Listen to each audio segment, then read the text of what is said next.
जुॾे जो आवाम पीअण जे पाणीअ लाइ सख़्त परेशान आहे।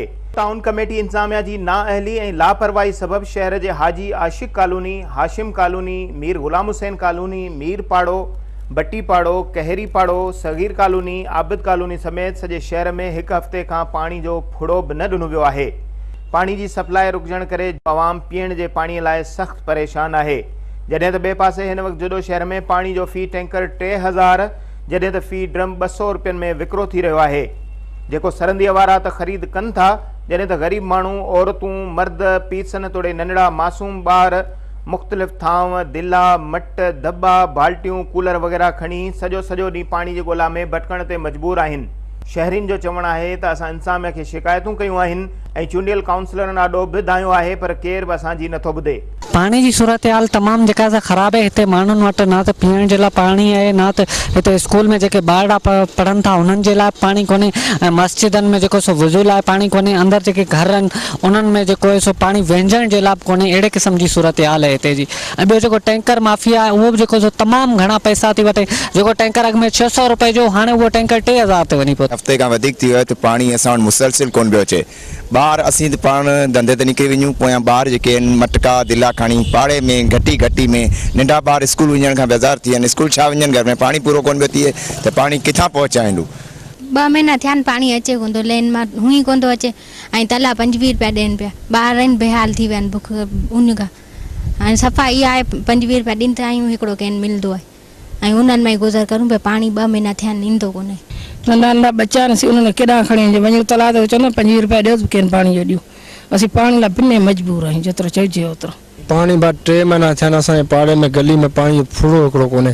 हीअ तलान त हींअर बाल्टी भरिया 25 रुपया वरिता, मूंखे बाल्टी हिकिड़ी पाणी भरे ॾिनी आहे मूंखे। ऐं पाणी असां पीअण लाइ एॾो बुरा लॻो। ग़रीब माण्हू 300 रुपया मुंहिंजी दिहाड़ी आहे। अॼु 3 ॾींहं थिया घर वेठो सिर्फ़ु पाणी लाइ करे वेठो आहियां। हाणे सुबुह जो वेला हींअर हिकिड़ी बाल्टी पाणी मिले, हाणे बच्चनि खे पाणी पीआरूं या असीं रोज़ी करूं, मज़ूरी करूं या पाणी भरूं। एॾो बुरान लॻो पियो असां वटि। हितां खां 1.5 किलोमीटर तलाउ आहे। हीअ वञे साम्हूं बाल्टी भरी पिया भरे खणी आहियो हुतां खां। असांजा जेके चूंडियल नुमाइंदा सिर्फ़ु वोट वारे टाइम ते असां वटि आया, ऐं असांजा बच्चा आयो, ऐं असांजा औलाद असां हर ॻाल्हि। अॼु असांखे केरु इहो कोन थो पुछा करे तलाउ ते पाणी फ्री में मिली वञे पोइ बि सही आहे। हाणे तलाउनि ते वञूं त उहो पाणी पैसनि सां पाणी वठी वञूं करे उहे जेके नुमाइंदा असां त ॾिसण में कोन था अचनि। पंहिंजे गाॾियुनि में चढ़ियो हले आहिनि, केॾां विया हलिया, का ख़बर ई कोन्हे किथे आहिनि। असीं ग़रीब माण्हू ज़ुल्म आहे, मुंहिंजो कंध पियो भॼे हींअर। 150 रुपया कमाईंदा, 200 रुपया पाणी भरूं त तालाब एॾो परे, गर्मी लॻी पई आहे, नंढा ॿार आहिनि, केॾां वञूं। को हुकूमत असांजी ॿुधे ई कोन थी। 2-2 ॾींहं पाणी असां भरे असांखे बीमारी थी वई, खाजी थी वई। जिते आवाम जूं अहिड़ियूं ॻाल्हियूं ॿुधण लाइ मिलनि थियूं त जुॾो टाउन कमेटी इंतज़ामिया पाणी जी खोट बाबति सिर्फ़ु इहो बहानो थी ठाहे त असांजूं मोटरूं ख़राबु आहिनि ऐं असांजा बिल पास नथा थियनि, जंहिं बाबति मालूम थियो आहे त टाउन इंतज़ामिया असुल ख़र्च कयल रक़म में 200 सैकड़ो इज़ाफ़ी रक़म शामिल करे कूड़ा बिल ठाहे थी, जंहिं करे बिल पास नथा थियनि ऐं संदन पारां कयल करप्शन जी सज़ा सॼे शहर खे मिले थी। शहर में वाकई बुरान तो वॾो गर्मी कहर जी गर्मी पए पई। इहा बि असांखे ख़बर आहे कि माण्हू पाणी जे लाइ बूंद जे लाइ तड़फनि पिया। असां पंहिंजी कोशिशूं कयूं, पहिरें बि जेको असांजे वाराबंदी जो सिस्टम हो उनखे असां वॾी मुश्किल सां सॼे शहर खां असां कर्ज़ु खयो, कर्ज़ु दोस्तनि खां कर्ज़ु खणी हुकम खे हलायो। हुन खां पोइ बि असांजी मोटरूं वोटरूं सड़ी वियूं, असांजा बिल थियनि कोन था, जंहिंजे करे असां वरी शहर वारनि खां को सुवाल कयो दोस्तनि खां, हुननि कुझु कर्ज़ु वर्ज़ु खणी उतां पंहिंजो मोटरूं वोटरूं कुझु ठाहियूं आहिनि। पाणी जो बुरान तो मथां आहे हू तो असांखे सुझे पियो, पर जेके पाणी आहे असीं त उहा बि कोन था ॾेई सघूं। सिर्फ़ु मोटरनि जी बुरान जेके हाणे मोटरूं कुझु ठाहियूं आहिनि, ख़ुदा कंदो मथां पाणी अचे, थोरो घणो पाणी आहे उहो असां ॾियण जी कोशिशि कंदासीं। अञा असल मसलो इहो आहे जो असांजा का बिल थियनि कोन पिया। जुॾो टाउन कमेटी जेको चेयरमैन ऐं TMO जेको आहे उन्हनि जी नाअहली जे करे जेको सॼो सिस्टम जेको पाणी जी मैनेजमेंट आहे बिल्कुलु सही तरह सां कोन पियो हले। हिन कॉलोनी में 8 ॾींहंनि खां मुसलसल जेको सो पाणी कतई कोन आयो आहे। हिन कॉलोनी जा जेके रहवासी आहिनि उहे ग़रीब माण्हू आहिनि, मिसकिन माण्हू आहिनि। जेको पैसे वारो माण्हू आहे हू त प्राइवेट तौर ते बि टैंकर लाराए सघे थो, 1000-1500 ख़र्च करे जेको सो पीअण जो पाणी जो अरेंज करे सघे थो, लेकिन मिसकिन माण्हू, ग़रीब माण्हू, मज़दूर माण्हू, पोरियत माण्हू जेके सॼे ॾींहुं मज़दूरी कनि था ऐं राति जो जेको सो घर अचनि था, पीअण लाइ पाणी कोन्हे। अहिड़ी गर्मी जी मौसम में लोड शेडिंग जो बहरान जेको सो मसइलो, उन जे करे नंढड़ा ॿार घरनि जे अंदरि पोड़ियूं, हिट स्ट्रिक, इहा सभु सूरत हाल लॻी पई आहे। इंतहाई अफ़सोसनाक सूरत हाल आहे।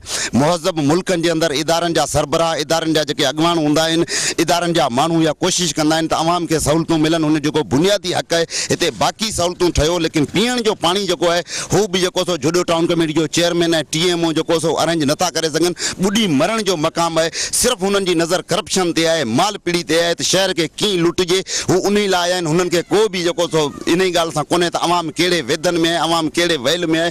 हिते इंतिहाई जेको सो अफ़सोसनाक सूरत हाल आहे। हू चवंदा त मोटरूं ख़राब आहिनि, मोटरूं ख़राब आहिनि त हिन पाड़े जो, हिन कॉलोनी जो ग़रीब मिसकिन को मज़दूर त कोन ठाराईंदो न। फंड हुननि वटि आहिनि, अकाउंट हुननि वटि आहिनि, वसाइल हुननि वटि आहिनि, माल पीड़ी हुननि वटि आहे, आमदनी जा ज़रिया हुननि वटि आहिनि। जेकॾहिं मोटरूं नथा ठाहे सघनि त उहा त नाअहली चेयरमैन जी आहे, नाअहली TMO जी।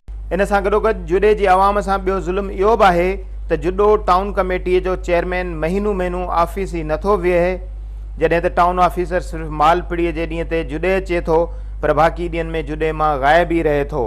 जॾहिं त अपोज़िशन ग्रुप बि आवाम जी परेशानी खे हल करण बजाए मफ़ाहिमती पॉलिसी खे तरजीह ॾींदे ख़ामोश तमाशाई जो किरदारु अदा करे रहियो आहे। जुॾे में जेको हींअर पीपुल्स पार्टी जी जेका आहे सा गवर्नमेंट त न आहे, जेको चेयरमैन आहे उहो MQM जो आहे ऐं इतफ़ाक़ी आहे, छो त पीपुल्स पार्टी जा 13 काउंसलर ऐं MQM जा 4 काउंसलर ऐं उहो चेयरमैन थिया आहिनि ऐं शॉर्टकट सां ई थिया आहिनि ऐं उन्हनि रुगो हिकिड़ो धंधो कयो आहे, पंहिंजो धंधो कमाइण लाइ आया आहिनि ऐं उन्हनि खे शहर जो अहसासु घटि आहे। ऐं असां बिल्कुलु पोइ काउंसिल में बि जेको आहे सो इजलास हो, उन में बि असां उन्हनि खे जेको आहे घोड़ा बल्कि मसइले खे हाईलाइट जाम कयोसीं ऐं असांजा 2 काउंसलर पंहिंजे घरां पैसा ॾेई 3 लख रुपया ते भई उन्हनि हिकिड़ो जेको आहे सो ॻाल्हि कई त भई असांजो जेको आहे सो मोटरूं ख़राबु आहिनि ऐं बिल नथा थियनि, फलानो हिकिड़ो बहाना पिया कया त असांजा 2 काउंसलर पंहिंजे घरां पैसा ॾेई त बाबा अचो ई जेको आहे हिन मोटरुनि खे ठारायो ऐं माण्हुनि खे तकलीफ़ जाम आहे ऐं कुझु त जेको आहे सो दरियानि में पानी घटिजी वियो, पूरे सिंध में पानी जी खोट आहे, पर असां जुॾे जो प्रॉब्लम ई न आहे। जुॾे जो प्रॉब्लम ई नालाइक इंतिज़ामिया आहे ऐं हीअ जेको आहे नालाइक माण्हू आहिनि जेको कमु कनि कोन था, रुगो कमु उहो कनि था जंहिंमें उन्हनि जो पंहिंजो ज़ाती फ़ाइदो हुजे। असांजा जेके चूंडियल नुमाइंदा आहिनि उन्हनि जो जेको हींअर चेयरमैन हिते आहे सो असांजो कोन आहे ऐं उते वञूं था चेयरमैन ऑफिस में कोन्हे, TMO ऑफिस में कोन्हे, हिते पाणी जी शदीद खोट आहे। असांजा काउंसलर आहिनि, उन्हनि खे चवंदा त हू चवंदा बाबा जेको हथु आहे सो TMO जे हथ में आहे ऐं चेयरमैन जे हथ में आहे, हुननि जे हथ में का शइ कोन्हे। रड़ूं घणी करूं पिया, एहतिजाज करियूं पिया। जब से ये बल्दियाती इलेक्शन हुआ है, इसमें लोग जो मुंतखब नुमाइंदे आए हैं, उन मुंतखब नुमाइंदों की तो कहानी हमारी समझ नहीं आ रही है शहर के लोगों के कि भाई अगर मुंतखब काउंसलर या चेयरमैन से बात करें तो ये कहते हैं कि टाउन ऑफिसर पे, टाउन ऑफिसर कहे तो सही हमारे को चेयरमैन वगैरह ये काउंसिल ये काम नहीं करने दे रही है, काउंसिल से बात करें तो बोला हमें अपोजिशन वाले काम नहीं करने दे रहे हैं। भाई बात ये है कि क्या अपोजिशन से लेना है, क्या इनके काउंसिलों से लेना है, क्या हमें टाउन ऑफिसर से लेना है? हमें असल मसला शहर को पीने का पानी का है। सिंध हुकूमत सूबाई वज़ीर ऐं सेक्रेटरी बल्दियात कमिश्नर मीरपुखा समेत ॿियनि वस वारनि खे घुर्जे त जुॾे जे नाअहल टाउन इंतिज़ामिया ख़िलाफ़ कार्रवाई करे शहर में पाणी जी सप्लाई खे यकीनी बणाए त जीअं जुॾोवासी पाणी जहिड़ी बुनियादी ज़रूरत खां महरूम न रहनि।